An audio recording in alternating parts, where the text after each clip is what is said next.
नमस्कार शेतकरी मित्रांनो, आज आपण माहिती घेऊयात की कांदा निर्यात शुल्क हटले, कांदा निर्यात सुरू झाली, पण बाजारभावामध्ये सुधारणा का नाही याविषयी मित्रांनो आपण आज माहिती घेणार आहोत। मित्रांनो, आज महाराष्ट्रातील मुख्य बाजारपेठेमध्ये जर पाहिले सोलापूर, पुणे, नाशिक, लासलगाव, अहिल्यानगर या ठिकाणी जर पाहिले तर मित्रांनो बाजारभावामध्ये आज घसरण आहे।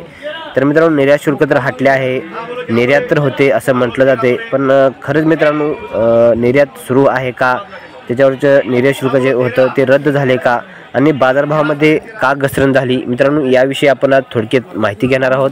मित्रांनो, जास्त न वेळ लावता थोडक्यात अशी फक्त 2 ते 3 मिनिटांमध्ये ही माहिती तुम्हाला तुमच्यासमोर सांगणार आहे। मित्रांनो, मागील आठवड्यामध्ये 22 तारखेला शनिवारी निर्णय झाला की 1 एप्रिलपासून कांदा निर्यात शुल्क रद्द होणार आहे। पण मित्रांनो, त्याच्या अगोदर मी 10 दिवस अगोदर एक व्हिडिओ बनवला होता की निर्यात शुल्क हटणार आहे। मित्रांनो, माझ्यासारख्या शेतकऱ्याला यूट्यूबरला माहिती मिळते की कांदा निर्यात शुल्क हटणार आहे। तर मित्रांनो, व्यापाऱ्यांना असेल किंवा जे एक्सपोर्ट करणारे आहेत, शेतकरी आहेत, यांना माहिती का लागली नसेल की कांदा निर्यात शुल्क हटणार आहे।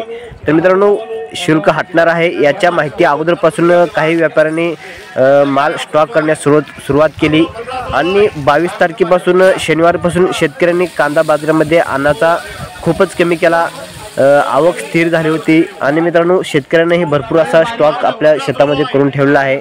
मग व्यापारी का करू शकत नाहीत, तर व्यापाऱ्यांनीही मित्रांनो 4-4, 5-5 गाड्यापेक्षा जास्त त्यांनी स्टॉक करून ठेवला आहे, कारण निर्यात शुल्क हटणार आहे आणि बाजारभावामध्ये सुधारणा होणार आहे या अपेक्षाने शेतकऱ्यांनी, व्यापाऱ्यांनी भरपूर असा कांदा स्टॉक करून ठेवला आहे।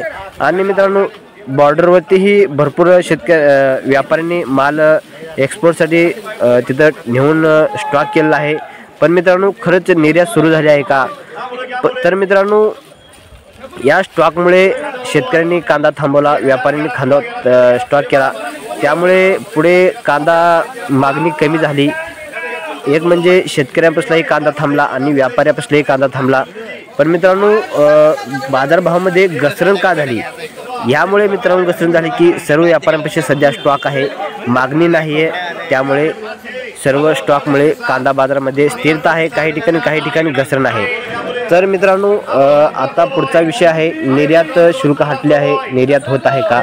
तर मित्रांनो, आज आपण घोषडांगा बॉर्डरवरती संपर्क साधला, जे एक्सपोर्ट आहेत कांदा निर्यात, त्यांच्याशी संपर्क साधला। तर मित्रांनो, त्यांच्या माध्यमातून माहिती देण्यात आली आहे की 6 एप्रिलपर्यंत बॉर्डर हे बंद आहे, कारण मित्रांनो ईदमुळे सर्व बॉर्डर जे आहेत ते बंद आहेत। घोषडांगा असेल, मेहंदीपूर असेल आणि हिली बॉर्डर आहे ते मित्रांनो बांगलादेश सरकारने जे बॉर्डर आहे ते बंद केलं जातं, कारण मित्रांनो तिथे मुस्लिम बांधवाचा मुख्य असा सण ईद जो आहे तो सध्या सुरू असल्यामुळे तिथे बॉर्डर बंद आहे। त्यामुळे मित्रांनो सर्व ठिकाणी बाहेर जाणारा माल जो आहे कांदा बंद आहे, सर्वच माल सध्या बंद आहे मित्रांनो निर्यात व्हायचा। निर्यात शुल्क कालपासून हटला आहे, पण निर्यातचं काय अंमलबजावणी झाली नाही, बॉर्डर जे आहे ते बंद आहेत। तर मित्रांनो, 6 एप्रिलपासून बांगलादेशची बॉर्डर जी आहे ती उघडली जाणार आहे, खुलणार आहे। तेव्हापासून मित्रांनो एक्सपोर्ट होईल आणि एक्सपोर्ट झाल्यानंतर जो व्यापाऱ्यांचा माल आहे तो अगोदर एक्सपोर्ट होईल आणि त्यानंतर त्यांना काय बाजारभाव मिळेल आणि त्यानंतर शेतकऱ्यांना थोडा बाजारभाव वाढून मिळेल। असा वाढत मित्रांनो बाजारभाव वाढू शकतो, अचानक असा बाजारभाव वाढणार नाही, कारण मित्रांनो व्यापाऱ्यांना अगोदर त्यांचा जो माल आहे त्याला चांगला बाजारभाव मिळाल्यानंतर खाली बाजारभाव वाढवतात आणि त्यानंतर शेतकऱ्यांना मित्रांनो बाजारभाव खाली वाढल्यानंतर फायदा होतो आणि व्यापाऱ्यांनाही फायदा झाला तर बाजारभाव वाढतो।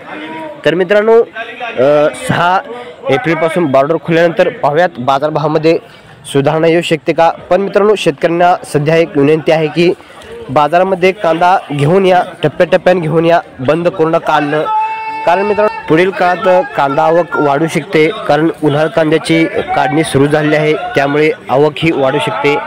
त्यासाठी मित्रांनो टप्प्याटप्प्याने आपला कांदा जो आहे तो बाजारात घेऊन याचं काम करा। तर मित्रांनो, या माहितीसाठी आपण सविस्तर असा थोडक्यात व्हिडिओ बनवला, याबद्दल तुम्हाला काय वाटतं कमेंटमध्ये नक्की व्यक्त व्हा आणि व्हिडिओ आवडला असेल तर लाईक नक्की करा।